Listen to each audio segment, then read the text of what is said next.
નમસ્કાર, નમો નમઃ. કેમ છો બધાય? મજામાં? તમે જેમ કહેતા હતા એમ આપણે 11થી પાઠ 20 છે, 11થી જે 20 પાઠ છે એનું રિવિઝન કરવું છે. તો સ્પીડમાં કરી લે. ઉતાવળથી હું બોલતો જઈશ એટલે તમારો સમય ન બગડે અને તમે વ્યવસ્થિત તૈયારી કરી શકો. પણ એક ઝલક મારી લેજો એટલે પરીક્ષામાં સારા માર્ક આમાં આવી જાય. છોકરાઓ, 11મો પાઠ છે એ કૂટનાથ અને વિતદાસ વાળો છે. કે કૂટનાથ અને વિતદાસ જે છે એ ખૂબ જ પૈસાવાળો હતો, સાથે સાથે લોભી હતો. તો એની બાજુમાં એક વૈશ્ય પડોશી હતો કૂટનાથ નામનો. કૂટનાથ કે જે ઓહો આની પાસે ઘણા બધા પૈસા છે પણ ભાઈ લોભી છે, હું એવું કંઈક કરું ને આને છેતરું, એવું વિચારી અને એ એના ઘરે જાય છે અને કહે છે કે મારા ઘરે આવતીકાલે મહેમાન આવવાના છે તો મારે વાસણોની જરૂર છે, હું તમને પરમ દિવસે પાછા આપી દઈશ. ઓલો ભાઈ પડોશી ધર્મ નિભાવવા માટે વાસણો આપે છે. પેલો ભાઈ જાય છે, વાસણોનો ઉપયોગ કરે છે, પાછા દેવા જાય છે. જ્યારે પાછા દેવા જાય ત્યારે થોડાક એમાં નાના ને નવા વાસણો એડ કરે છે. આ બધા વાસણો જોઈ અને પેલો ભાઈ તો આશ્ચર્ય પામે છે અને આનંદ પામે છે. તો પ્રશ્ન પૂછે છે કે ભાઈ આ વાસણો મારા નથી, તમે મને કાં આપ્યા? તો પેલો ભાઈ કે તારા વાસણો હું મારા ઘરે લઈ ગયો તો એને જન્મ થયો છે, પ્રસૂતિ થઈ છે, આ બધા નાના નાના વાસણો છે, તારા વાસણોના જ બચ્ચાઓ છે. તો પેલો તો આનંદ પામ્યો. પછી થોડા જ સમય પછી ફરીથી કૂટનાથ છે વિતદાસના ઘરે જાય છે ને કે મારી ઘરે મહેમાન આવવાના છે તો મારે થોડાક વધુ વાસણોની જરૂર છે. તો પેલો આવું વિચારીને કે ગઈ વખતે આપ્યા તો મને વધુ વાસણો મળે એમ કરીને ઘરમાં વાસણ હતા મોસ્ટ ઓફલી દઈ દીધા. તો પેલો ગયો 1 મહિનો થયો, દેખાણો નહીં. તો વિતદાસ છે એના ઘરે જઈને કહે છે કે ક્યાં મારા વાસણો? તો પેલો એક નાનું આવું મોઢું કરી શોખ સાથે કહે છે કે તારા વાસણો બધા મરી ગયા છે. તો પેલો ગુસ્સે થઈ ગયો કે આવું કઈ રીતે બને, નિર્જીવ વસ્તુનું મૃત્યુ કઈ રીતે થાય? તો પેલા ભાઈએ કીધું કે જો મારા ઘરે વાસણોનો જન્મ થતો હોય તો મારા ઘરે વાસણોનું મૃત્યુ થઈ ગયું, બરાબર, તો એમાં હું શું કરું? એ કે અને એણે શ્લોક કીધો કે જો જગતની અંદર જેનો જન્મ થાય છે એનું મૃત્યુ થાય છે, દુનિયામાં વાસણોનો જન્મ થાય તો એને સંશય ન કરવો જોઈએ, કારણ કે દુનિયામાં જેનો જન્મ છે એનું મૃત્યુ થાય છે. પછી 12મો ચંદ્ર સિદ્ધરાજ જયસિંહ વાળો કે ભાઈ 12મી શતાબ્દીની અંદર સિદ્ધરાજ જયસિંહે માળવા ઉપર વિજય કર્યો, માળવા દેશ ઉપર વિજય મેળવી યશોવર્માનું બધું ધન લઈ અને અણહિલપુરમાં આવી ગયો. અણહિલપુરમાં આવ્યા એ ગ્રંથની ધનની સાથે સાથે ત્યાંનો ગ્રંથાગાર પણ લઈ લીધો. ઘણા બધા એમાં અજોડ ગ્રંથો હતા અને એમાં સૌથી વધારે અગત્યનો ગ્રંથ હતો એ રાજા ભોજે લખેલું સરસ્વતી કંઠાભરણ હતું. આ પૂછાઈ શકે છે. સરસ્વતી કંઠાભરણ લીધું અને પેલો આવીને વિચારે છે કે ભાઈ મેં કે બધુંય લઈ લીધું, પૈસાનો માલિક થઈ ગયો, મેં ત્યાંના ગ્રંથો લઈ લીધા, પણ જેવું રાજા ભોજનું નામ છે આવું નામ તો મારું થયું નહીં એવું વિચારી અને એણે એવું વિચાર્યું હવે હું એવું કંઈક કરું કે મારું પણ એવું નામ થાય જેવું રાજા ભોજનું છે. આવું વિચારી એ જૈન મુનિના આચાર્ય હેમચંદ્ર પાસે જાય છે. હેમચંદ્રાચાર્યને વિનંતી કરે છે કે તમે એક વ્યાકરણ ગ્રંથ લખો કે જેનાથી તમારું નામ થાય ને મારું નામ થાય. એના દ્વારા હેમચંદ્રાચાર્યએ એક સિદ્ધ હેમ વ્યાકરણની રચના કરી, જેમાં 8 અધ્યાય છે. પ્રશ્ન પૂછાઈ શકે છે. પહેલા 6 અધ્યાયમાં સંસ્કૃત અને પછીના 2 અધ્યાયમાં પ્રાકૃત ભાષાનું વર્ણન છે અને પછી એણે 1,00,000 શ્લોકોનું સાહિત્ય લખ્યું છે. અભિધાન, ચિંતામણી, શબ્દાનુશાસનમ, ચાલુક્ય વંશોદ કીર્તનમ, આવા બધા મહત્વના ગ્રંથો લખ્યા. છંદોનુશાસનમ અને છેલ્લે કીધું કે આ ગુજરાત રાજ્યમાં જન્મેલા હેમચંદ્રાચાર્ય સંસ્કૃત સાહિત્યની અંદર સૂર્યની જેમ પ્રકાશે છે. 13મું ચેપ્ટર છે ગીતાજીના શ્લોક છે. 2 શ્લોકો પાકા કરવાના છે. જાતસ્ય હિ ધ્રુવ મૃત્યુ અને યસ્માનો દ્વિજતે લોકો. પહેલામાં કીધું કે ભાઈ આત્મા ક્યારેય જન્મતો નથી કે મરતો નથી, આત્મા થઈને ફરી થશે કે થવાનો પણ નથી. આત્મા અજન્મા, નિત્ય, હંમેશા સદા રહેનારો છે. શરીર નાશ પામે છે, આત્મા નાશ પામતો નથી. પછી બીજામાં કીધું જેનો જન્મ થાય છે એનું મૃત્યુ થાય છે, અને મૃત્યુ થાય છે એનો જન્મ થાય છે. આ જેને ટાળી ન શકાય તેવી બાબતમાં તારે શોક કરવો જોઈએ નહીં. હવે અગત્યનો આવ્યો, આ અર્થ વિસ્તારમાં આવી શકે છે. કર્મની એવા અધિકાર, તારો કર્મ કરવામાં જ અધિકાર છે, ફળની બાબતમાં ક્યારેય નહીં. કર્મના ફળની આશાવાળો તું થઈશ નહીં અને કર્મ ન કરવામાં તારો સંગ ન થાવ. પછીનો શ્લોક પણ અગત્યનો છે. શ્રદ્ધાવાન લભતે જ્ઞાનમ. આ પણ પૂછાઈ શકે છે કે ભાઈ જે શ્રદ્ધાવાન માણસ છે એ જ્ઞાનની પ્રાપ્તિ કરે છે અને કેવી રીતે? તો કે ભાઈ જ્ઞાનમ લબ્ધ્વા, જ્ઞાન પ્રાપ્ત કરી અને એને પરમ શાંતિની પ્રાપ્તિ. જેની ઇન્દ્રિયો કાબુમાં છે એવો શ્રદ્ધાવાન પુરુષ જ્ઞાન પ્રાપ્ત કરે, જ્ઞાન પ્રાપ્ત કરી પરમ શાંતિને પામે છે. પછીનો શ્લોક છે એ પણ અગત્યનો છે. એની અંદર પણ આપણને એ જ કરે છે કે યસ્માનનો દ્વિજતે લોકોવાળો શ્લોક છે કે જેનાથી લોકો ઉદ્વેગ નથી પામતા અને જે લોકોથી ઉદ્વેગ નથી પામતો તે હર્ષ, ભય, ઉદ્વેગથી મુક્ત થયેલો છે. આવો ભક્ત મને પ્રિય છે. પ્રવૃત્તિ અને નિવૃત્તિ, કર્તવ્ય અને અકર્તવ્ય, ભય અને અભય, બંધન અને મોક્ષને જાણે છે એ સાત્વિકી બુદ્ધિ છે. તો એ થઈ ગયું. પછી 14મો પાઠ થોડોક અઘરો છે પણ એકદમ જોઈ લ્યો આની અંદર વિડીયો તો તમને હેલો લાગી જશે. ચાણક્ય જે છે, ચાણક્ય ની પહેલાં એ જે રાજ્ય હતું એ નંદ રાજાનું રાજ્ય હતું. નંદ રાજા અને ત્યાંથી ચંદ્રગુપ્ત મૌર્યએ યુદ્ધ કરી અને એને ત્યાંથી કાઢી મૂક્યા. તો એનો જે મંત્રી હતો એ આ ગામમાં ને ગામમાં હંતાઈ ગયો હતો. ઘણા બધા લોકો હંતાઈ ગયા હતા. ચાણક્યએ વિચાર્યું કે જો આ આપણો મંત્રી બની જાય તો આપણે સહેલું થઈ જાય. એટલે ચાણક્ય છે એ પોતાના સૈનિકને મોકલે છે કે આવડા ભાઈ શું નામ, ચંદનદાસ છે, ચંદનદાસને ભાઈ બોલાવી આવો. એટલે ચંદનદાસને બોલાવી લાવે. ચંદનદાસ વિચારવા માંડ્યો કે મને ચાણક્ય બોલાવે છે એટલે કાંઈક તો મુશ્કેલી હશે, કાંઈક તો પ્રોબ્લેમ હશે, કાંઈક વાક હશે. એને ખબર હતી કે મેં અમાત્ય રાક્ષસને મારે સંતાડ્યો છે. ત્યાં જાય છે અને રાજા પાસે ઊભો રહે છે. રાજા કહે છે આવો આવો, તમારું સ્વાગત છે, આવો બેસો બેસો. એ કે બરાબર, એ કે શું તમારો વેપાર ધંધો બરાબર હાલે છે? ને પાછો ઓલો વિચારે છે કે ઓહો આ તો આવું બધું પૂછે છે એટલે કાંઈક તો લોચો હશે. તો ઓલો કે હા, એ કે જેવી રાજા ના લીધે મારું બધું બહુ સારું ચાલે છે.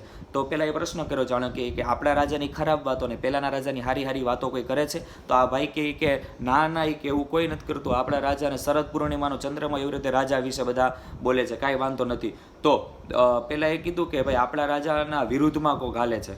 તો ચંદનદાસ કે આવું તો એક અભાગ્ય માણસ કોણ છે? તો ચાણક્ય પેલા તું જ છો. એ કે તો કે ના ના ના, એ કે આગને કોઈથી તણખલાય વિરોધ હોય, મારે કોઈ વિરોધ નથી. તો કે ક્યાં ગયો અમાત્ય રાક્ષસ કે જીને? તો એ કે અમાત્ય રાક્ષસ, એ કે મને નથી ખબર ક્યાંય ગયો. તો કે ભાઈ અમને એવા સમાચાર મળ્યા છે કે તે એને હંતાડ્યો છે. તો કે ના, પહેલાં મારા ઘરે હતો, અત્યારે નથી, એટલે પકડાઈ ગયો. પહેલાં એમ કીધું કે મને ખબર નથી, બીજી વાર એમ કીધું કે મારા ઘરે હતો. બે ખોટું બોલ્યો. તો પછી રાજાએ કીધું ચાણક્યએ કે ભાઈ તું કહી દે ને કે તને ઉગ્ર દંડ આપશે. તો પેલો કે ભાઈ મને ખબર જ નથી, હું તમને ક્યાંથી કહું. તો કે આ તારો પાકો નિશ્ચય છે? ચંદનદાસ કે પાકો નિશ્ચય છે.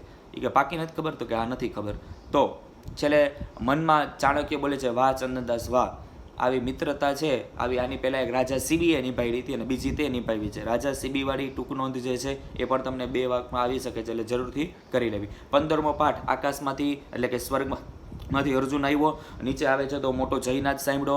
જયનાદ કરતા માણસો પાસે જાય છે. પહેલાં લોકો બધા ઉત્સવ મનાવતા હતા. આને ભાઈને મહાભારતનું યુદ્ધ યાદ આવ્યું. ઓલા બધા માણસોએ આને જોઈને એડ કર્યો અર્જુનને. અર્જુન પણ એની સાથે જોડાઈ ગયો.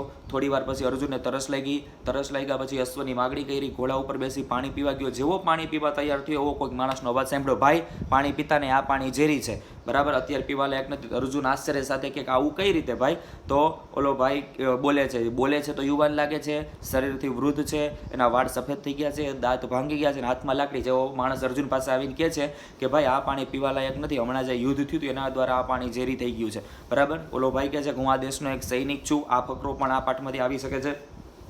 હું આ દેશનો એક સૈનિક છું અને હમણાં જે યુદ્ધ થયું, યુદ્ધની અંદર શસ્ત્રો ને અસ્ત્રો વપરાણા, એમાં ઘણા બધા શસ્ત્રો અસ્ત્રોના કારણે આ બધું પ્રદૂષિત થઈ ગયું છે. એમાં આ પાણી પણ ઝેરી થઈ ગયું છે. મેં આ સરોવરનું પાણી પીધું તો મારી આવી હાલત થઈ ગઈ. મારા દીકરાએ આ સરોવરનું પાણી પીધું, આંધળો થઈ ગયો, કૂવામાં પડ્યો ને મૃત્યુ ગયું. મારી પત્ની એનો શ્વાસ રૂંધાવાથી મૃત્યુ પામી. તેથી હું અહીંયા બેસું છું. કોઈ પણ માણસ આવે છે તેને પાણી પીવાથી ના પાડું છું.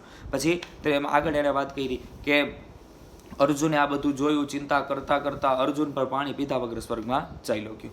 અને પછી 16મો પાઠ અગત્યનો પાઠ છે. આમાંથી 4 માર્કનું ભાષાંતર તમને આવી શકે છે, ગુજરાતી પ્રશ્ન આવી શકે છે. તો આ 2 વસ્તુ તો ખાસ આમાંથી જોઈ લેવી.